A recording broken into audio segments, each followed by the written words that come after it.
Hola, hoy te contaré un poco acerca del género narrativo. El concepto del género, a grandes rasgos, es una expresión literaria escrita en prosa en la que se relata una historia, que se expresa mediante un narrador que nos cuenta una secuencia de hechos verosímiles. Eso significa que se asemejan a la realidad, en un tiempo y espacio determinado a través de personajes. Pero, ¿quién crea todo esto?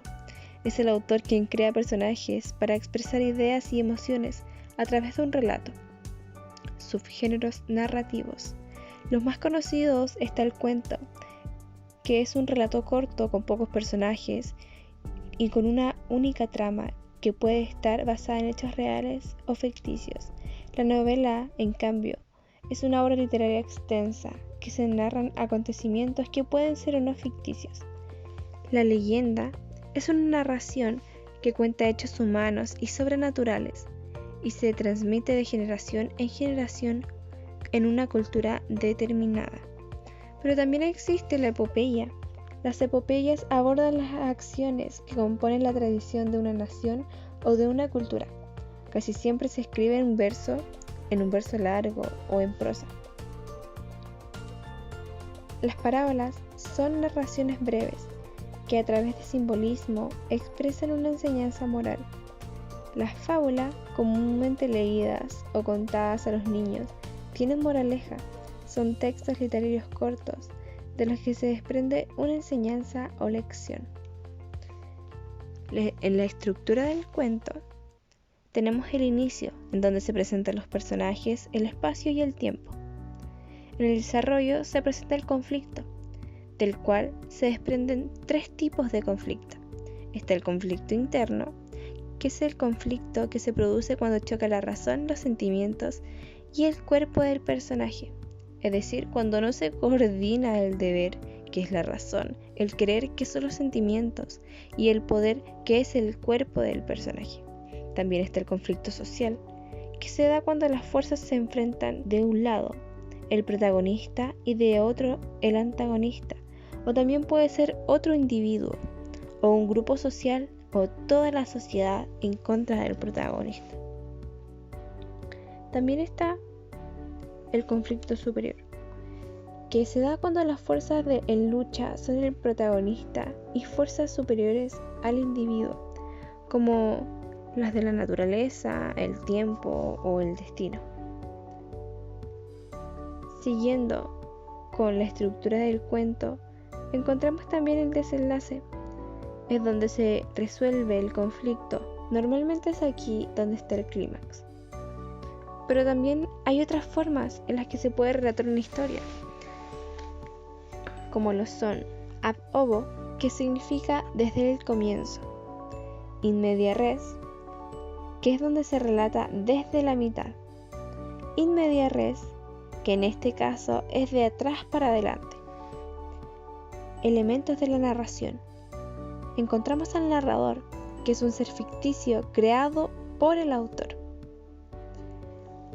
Dentro de los narradores encontramos los heterodiegéticos, que significa que están fuera de la historia.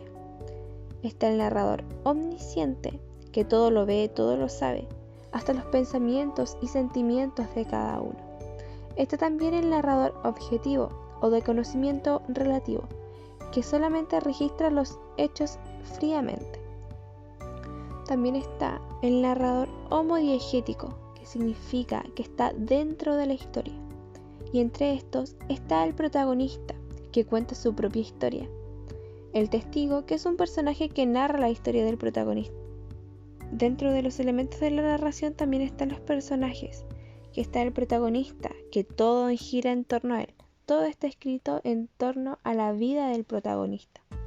Están los personajes secundarios, que son cercanos al protagonista, pero no es su historia. Está el personaje incidental, que aparece de vez en cuando, pero realiza acciones importantes. Está el personaje antagonista.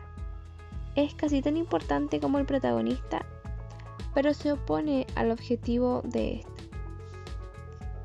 También están las acciones, que son hechos que realizan los personajes, el espacio y el tiempo, cuándo y dónde se ejecuta la historia. Aliteraciones temporales, salto al pasado o analepsis. Entre estas está raconto, que es una larga ida al pasado a través de un recuerdo.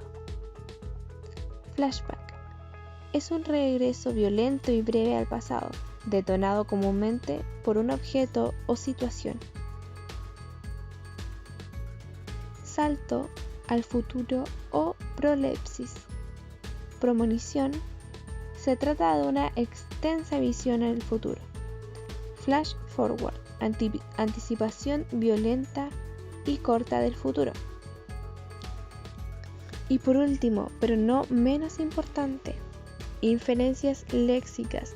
Permite deducir el significado de algunas palabras, de acuerdo con el contexto o situación en la que se encuentren. Dentro de esto se encuentra la coherencia y la cohesión. La coherencia involucra la composición global de los eventos de la narración y el grupo de relaciones que se establecen una vez que el narrador realiza el relato. Conectores de comparación. Dentro de estos está igual que, de igual forma, mejor que, análogamente, de igual manera, menor que. También dentro de la coherencia están los conectores de orden, como finalmente, por otro lado, antes que nada, luego y por último. También están los conectores de oposición, a pesar de, en cambio, por otro lado, al contrario, mientras que. Entre muchos más de estos tipos de conectores ayudan a que el texto tenga un sentido y sea coherente al momento de poder leer. Está la cohesión. Es una medida de cómo la historia se caracteriza por un punto de vista y se desarrolla en torno a un tema, un argumento o una trama, uno o más acontecimientos problemáticos con solución. Dentro de la cohesión encontramos la correferencia, que es el procedimiento por el cual se sustituyen o suprimen palabras a lo largo del texto, con el fin de mantener la cohesión y evitar la redundancia. Sinonimia, semejanza de significados entre dos o más términos, comprendidos en un mismo campo semántico. Pronominalización. Es la utilización de pronombres como recurso para no repetir las mismas palabras.